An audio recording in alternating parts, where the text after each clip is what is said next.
عرب کی دھرتی جہاں سورج بھی آگ بن کے اگتا ہے، اسی زمین پر مکہ کے گود میں ایک بچے نے آنکھیں کھولی۔ اس کا باپ قریش کا سردار، دولت مند اور غرب سے بھرا ہوا انسان تھا، اور اسی کی گھر میں ایک بچہ پیدا ہوا، سیف اللہ یعنی اللہ کی تلوار، the sword of God۔ کئی اونٹ مکہ کے بازار میں گزرتے تھے،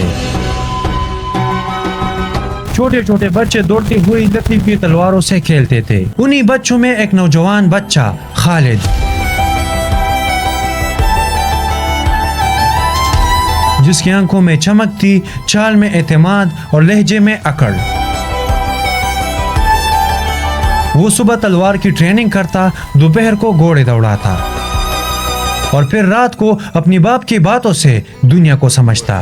خالد، یاد رکھو، عرب میں عزت صرف طاقت سے ملتی ہے، جس کی تلوار مضبوط وہی سر اونچا رکھتا ہے۔ اب وہ بچہ جوان ہو چکا تھا،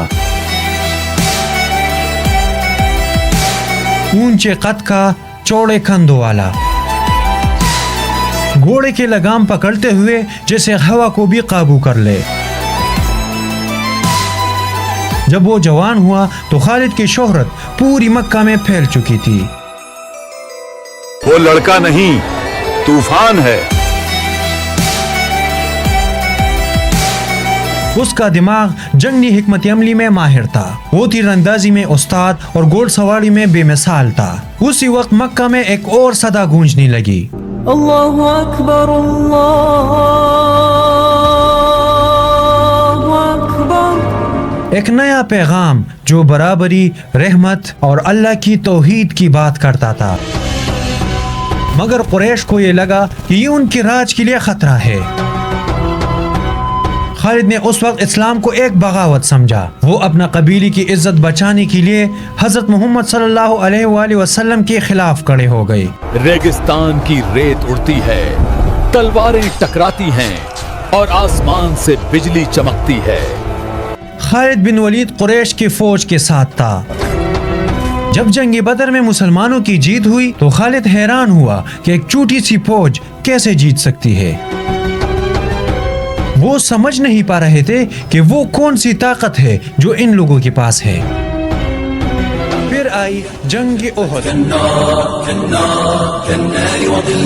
جہاں خالد کی حکمت عملی نے اتہاس بدل دیا۔ جب مسلمانوں کی تیر انداز پہاڑی چھوڑ کر نیچے آئے تو خالد نے وہ چوٹ پکڑ لی۔ اس نے گھوڑے دوڑاتے ہوئے پیچھے سے حملہ کیا، مسلمانوں کی فوج بکھر گئی، آپ صلی اللہ علیہ وسلم بھی زخمی ہوتے ہیں۔ خالد جیت گئے، لیکن اس جیت میں ایک عجیب سناٹا تھا۔ وہ دیکھتا ہے کہ مسلمانوں کے چہروں پر غم ہے، مگر آنکھوں میں یقین کی روشنی۔ وہ سوچتا ہے یہ کون سا یقین ہے جو درد میں بھی نہیں ٹوٹتا۔ وہ جس نے درجنوں جنگیں جیتی تھی، آج اپنے ہی دل کے خلاف ہار رہا تھا۔ احد کے بعد اس کی تلوار پر خون تھا، مگر دل میں ایک سناٹا۔ وہ سوچتا کیا سچ مچ وہ حق پر ہے؟ ریت کے ذرے تک بدل جاتے ہیں، مگر کیا دل بھی بدل سکتا ہے؟ وہ سوچتا تھا جس سے میں نے جنگ لڑی وہ ہار کر بھی یقین سے بھرے ہے، اور میں جیت کر بھی حالی کیوں محسوس کرتا ہوں۔ اس رات مکہ کی ریت نے دیکھا کہ ایک شیر جو ہمیشہ باہر کی لڑائیاں جیتتا تھا، پہلی بار اپنی اندر کی لڑائی لڑ رہا تھا۔ وہ تڑپ تھی جو تلاش بن گئی، اور تلاش جو اسے سیدھا مدینہ تک لے جائے گی۔ ایک صبح مکہ کی سرحد پر سورج ابھرا۔ خالد اپنے بھائیوں اور دوستوں کے ساتھ مدینہ کی طرف نکلا۔ مسجد نبوی میں داخل ہوتے ہیں۔ رسول اللہ صلی اللہ علیہ وآلہ وسلم سامنے بیٹھے ہوتے ہیں۔ خالد نظریں جھکا لیتے ہیں۔ یا رسول اللہ، میں بہت دیر سے آیا ہوں، کیا اللہ مجھے معاف کرے گا؟ تو حضور صلی اللہ علیہ وسلم نے کہا کہ خالد، اسلام تمہارے سارے گناہ مٹا دیتے ہیں، اللہ نے تمہیں اپنی تلوار بنایا ہے، یعنی سیف اللہ۔